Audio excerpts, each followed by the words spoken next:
Hi everyone, welcome back to our channel. First of all అందరూ ఎలా ఉన్నారండి? SSC JD constable 2025-26 నోటిఫికేషన్కి సంబంధించి టోటల్గా 25,487 ఉద్యోగాలతో నోటిఫికేషన్ రిలీజ్ చేయడం అయితే జరిగింది కదా. సో ఇప్పుడు దీనికి సంబంధించి ఆంధ్రప్రదేశ్ అండ్ తెలంగాణలో నక్సల్ డిస్ట్రిక్ట్స్ ఏవి, అలాగే ఎన్సీసీ ఉన్న వాళ్ళకి బెనిఫిట్ ఏంటి, ఎన్సీసీ సర్టిఫికేట్స్ ఉంటే ఎన్ని బోనస్ మార్క్స్ యాడ్ అవుతాయి, ఎప్పుడు యాడ్ అవుతాయి అనేది క్లారిటీగా చెప్తాను. అలాగే ఈసారి పీఈటీ అండ్ పిఎస్టీకి మెడికల్కి ఏ రేషియోలో పిలుస్తారు అన్నదే ఒకసారి డీటెయిల్గా తెలుసుకుందాం. వీడియోని అయితే ఎక్కడా స్కిప్ చేయొద్దు. ఇక మెయిన్ టాపిక్లో చూసుకున్నట్టయితే ఆంధ్రప్రదేశ్ అండ్ తెలంగాణలో ఏవేవి నక్సల్ డిస్ట్రిక్ట్స్ అనేది ఒకసారి అయితే చూసుకుందాం. ముందుగా చూసుకున్నట్టయితే ఆంధ్రప్రదేశ్ విషయానికి వచ్చినట్టయితే అల్లూరి సీతారామరాజు ఏదైతే డిస్టిక్ ఉందో ఆ ఒక్కటి మాత్రమే నక్సల్ డిస్టిక్, మిగిలినవన్నీ జనరల్ డిస్ట్రిక్ట్సే. అర్థమైందా?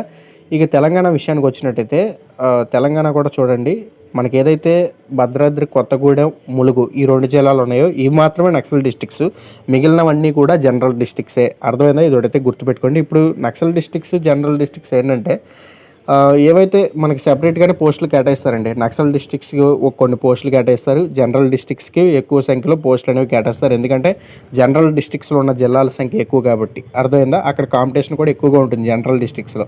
ఇప్పుడు ఏంటంటే బ్యాలెన్స్డ్ నోటిఫికేషన్ అండి. ప్రజెంట్ ఎస్ఎస్జీడీ కానిస్టేబుల్ ఏదైతే ఉంటున్నాయో ఇవేంటంటే బ్యాలెన్స్డ్ నోటిఫికేషను. అర్థమైందా? అంటే ఇటు నక్సల్ డిస్ట్రిక్ట్స్ ఒక జిల్లానే కాబట్టి ఆంధ్రప్రదేశ్, అలాగే తెలంగాణలో 2 ఉన్నాయి కాబట్టి సో దీనికి సంబంధించి చాలా లిమిటెడ్గానే ఉద్యోగాలు కేటాయిస్తున్నారు. వీళ్ళకి కాంపిటీషన్ తక్కువ ఉంటుంది కాబట్టి ఇలాగా.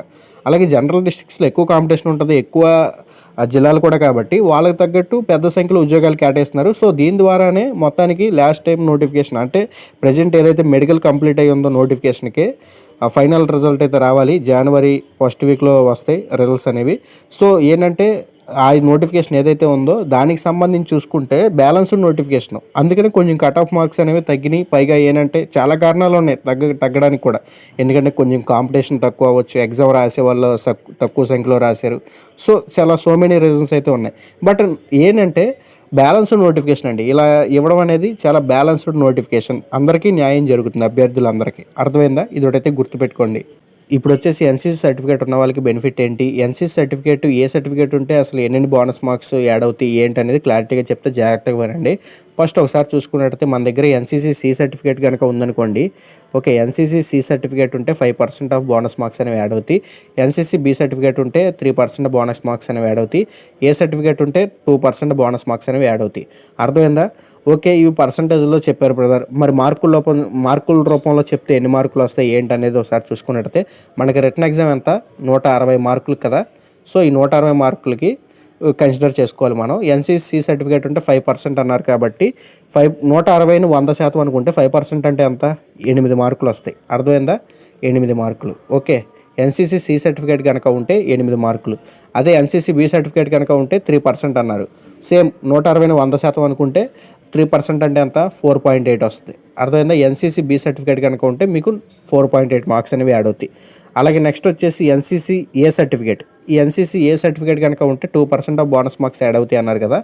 సో సేమ్ 160ని 100% అనుకుంటే 2% అంటే ఎంత, 3.2. ఓకే, 3.2 అంటే ఎన్సీసీ ఏ సర్టిఫికేట్ కనుక మీ దగ్గర ఉంటే 3.2 మార్క్స్ అనేవి బోనస్ మార్క్స్ యాడ్ అవుతాయి. ఓకే, ఇప్పుడు మీకు డౌట్ రావచ్చు, బ్రదర్ నా దగ్గర ఎన్సీసీ ఏ ఉంది, బి ఉంది, సి ఉంది, అన్ని సర్టిఫికేట్లు ఉన్నాయి, మరి నాకు అన్ని బోనస్ మార్కులు యాడ్ అవుతాయి అంటే అలా యాడ్ అవ్వు. ఏది హైయెస్ట్ ఉంటే అది కన్సిడర్ చేస్తారు.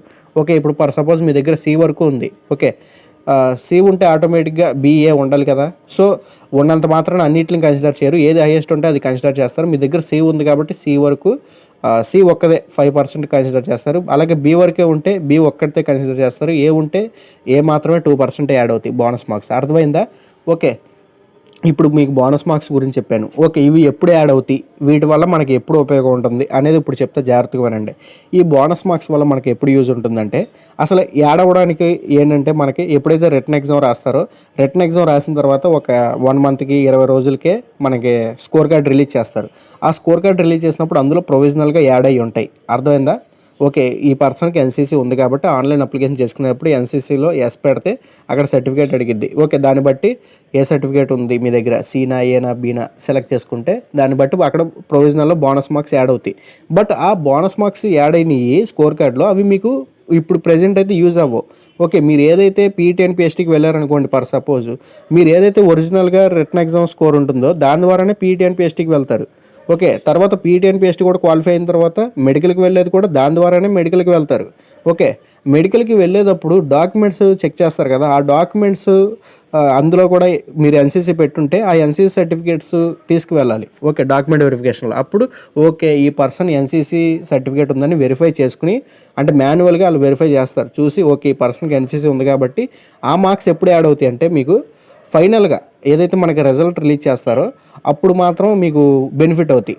అర్థమైందా? ఇదొకటి గుర్తుపెట్టుకోండి. ఫైనల్ రిజల్ట్స్లో రిలీజ్ చేసేటప్పుడు మెడికల్ టెస్ట్ అయిపోయిన తర్వాత ఫైనల్ రిజల్ట్ డిక్లేర్ చేస్తారు కదా, అప్పుడు మీకు యూజ్ అవుతాయి. అర్థమైందా? ఓకే, ఈలోపు అంతా పీఈటీ అండ్ పిఎస్టీ జరిగేటప్పుడు మీరు పీఈటీ అండ్ పిఎస్టీకి వెళ్తే, అలాగే మెడికల్ టెస్ట్కి వెళ్తే ఇక్కడ ఏంటంటే ఈ ప్రాసెస్లో మీరు ఏదైతే రిటర్న్ ఎగ్జామ్ రాస్తారో ఆ మార్క్స్ మాత్రమే యూజ్ అవుతాయి. అర్థమైందా? అక్కడ ఎన్సీసీని కన్సిడర్ చేయరు మీకు ఎన్సీసీ మార్క్స్ని.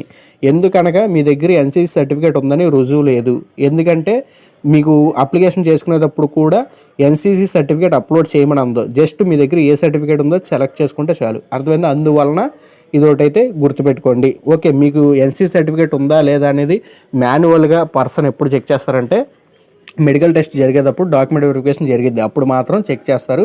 ఆ మార్క్స్ ఓకే ఇతను ఉన్నాయి కాబట్టి అవి ఫైనల్గా యూజ్ అవుతాయి. ఇప్పుడు ఫర్ సపోజ్ ఎలాగే అంటే ఒక 100 మార్కులు వచ్చినాయి, మెడికల్ టెస్ట్ వరకు వెళ్ళారు, మెడికల్ ఫిట్ అయ్యాడు. ఓకే, ఎన్సీసీ సర్టిఫికేట్ ఉంది అతనికి. సో అతని స్కోర్ ఎంత అయిందంటే ఫైనల్గా 108 అయింది. ఎందుకంటే 100 ప్లస్ ఇతనికి ఎన్సీసీ సర్టిఫికేట్ ఉంది కాబట్టి, సో ఇతను మెడికల్కి వెళ్ళేటప్పుడు డాక్యుమెంట్ వెరిఫికేషన్ చెక్ చేసినప్పుడు తీసుకెళ్ళాడు కాబట్టి ఓకే ఇతనికి ఉంది కాబట్టి వెరిఫై అయింది కాబట్టి ఫైనల్ రిజల్ట్ డిక్లేర్ చేసేటప్పుడు కొంచెం తద్వారా కేటగిరీని బట్టి అతని కేటగిరీని బట్టి కొంచెం మంచి పోస్ట్ రావడానికి అవకాశం ఉంది. అర్థమైందా? సో అలా యూజ్ అయ్యిద్ది అనుకోవాలి ఇంకా ఎన్సీసీ. ఓకే, ఇదొకటైతే గుర్తుపెట్టుకోండి. ఇప్పుడు వచ్చేసి ఎస్ఎస్జీడీ కానిస్టేబుల్ రిటర్న్ ఎగ్జామ్ రాసిన తర్వాత పీఈటీ అండ్ పిఎస్టీకి మెడికల్కి ఏ రేషియోలో పిలుస్తారు ఏంటి అనేది ఒకసారి చూసుకుందాం. సో ఒకసారి చూసుకున్నట్టయితే మనకి పీఈటీ ఎవరైతే కంప్యూటర్ బేస్డ్ ఎగ్జామినేషన్ రాస్తారో ఆ కంప్యూటర్ బేస్డ్ ఎగ్జామినేషన్ రాసిన తర్వాత 1:8 రేషియోలో state wise, area wise, category wise ఒక పోస్ట్కి 8 మందిని చెప్పున పీఈటీ అండ్ పిఎస్టీకి పిలుస్తారు. అర్థమైందా? ఇదొకటైతే గుర్తుపెట్టుకోండి. ఒక పోస్ట్కి 8 మందిని చెప్పున పీఈటీ అండ్ పిఎస్టీకి పిలుస్తారు. అర్థమైందా? State wise, area wise, category wise. అలాగే ఏదైతే మనకి ఎస్ఎస్ఎఫ్ ఉందో అది ఆల్ ఇండియా వేకెన్సీస్ కాబట్టి అవి ఎన్నో ఉన్నాయి కదా, 26, 23 పోస్టులు, అది ఇంటూ 8 వేస్తారు. ఓకే, వాటికి కావాలనుకుంటే. అర్థమైందా? ఇదొకటైతే గుర్తుపెట్టుకోండి. మిగిలినవి ఏవైతే స్టేట్ వైజ్ వేకెన్సీస్ కదా, CISF, CRPF, BSF, SSB, ITBP, ఇవన్నిటికి ఏంటంటే మన స్టేట్ వైజ్ కేటాయిస్తారు కాబట్టి మన state wise, area wise, area అంటే జనరల్ ఏరియా ఉంది, నక్సల్ ఏరియా ఉంది, ఏరియా వైజ్, కేటగిరీ అంటే ఓబీసీ, ఎస్సీ, ఎస్టీ, అండర్జోడ్, ఇలాగా కేటగిరీ వైజ్, ఇలాగా ఒక పోస్ట్కి 8 మందిని చెప్పున తీయడం అయితే జరుగుతుంది. అర్థమైందా? ఇక నెక్స్ట్ వచ్చేసి మెడికల్ టెస్ట్కి వచ్చేసి 1:2 రేషియో అండి. ఇక్కడ క్లియర్గా మెన్షన్ చేశారు చూడండి. ఎవరైతే పీఈటీ అండ్ పిఎస్టీ క్వాలిఫై అవుతారో మళ్ళీ అగైన్ వాళ్ళ యొక్క సిబిటీ స్కోర్ అయితే చెక్ చేస్తారు. అర్థమైంది? ఇక్కడ పీఈటీ అండ్ పిఎస్టీ ఏదైతే ఉందో అది మనకి జస్ట్ క్వాలిఫై నేచరే, క్వాలిఫై అయితే చాలు. ఓకే, అందులో ఎటువంటి మెరిట్ మార్కులు అయితే కలవు. ఓకే, మీకు ఏంటంటే కీలకం రిటర్న్ ఎగ్జామ్ మాత్రమే. మళ్ళీ అగైన్ మీ యొక్క రిటర్న్ స్కోర్ చెక్ చేస్తారు. రిటర్న్ స్కోర్ చెక్ చేసి దాన్ని బట్టి పీఈటీ అండ్ పిఎస్టీ క్వాలిఫై అయిన వాళ్ళ రిటర్న్ స్కోర్ చెక్ చేసి వాళ్ళని 1:2 రేషియోలో పిలుస్తారు. అర్థమైందా? ఇదోడైతే గుర్తుపెట్టుకోండి. సో మొత్తానికి సెలక్షన్ ప్రాసెస్ అయితే ఏంటి అనేది క్లారిటీగా అర్థమైంది అనుకుంటున్నాను. మీకు ఏమైనా డౌట్ ఉంటే కామెంట్ చేయండి. మళ్ళీ నెక్స్ట్ వీడియోతో కలుసుకుందాం.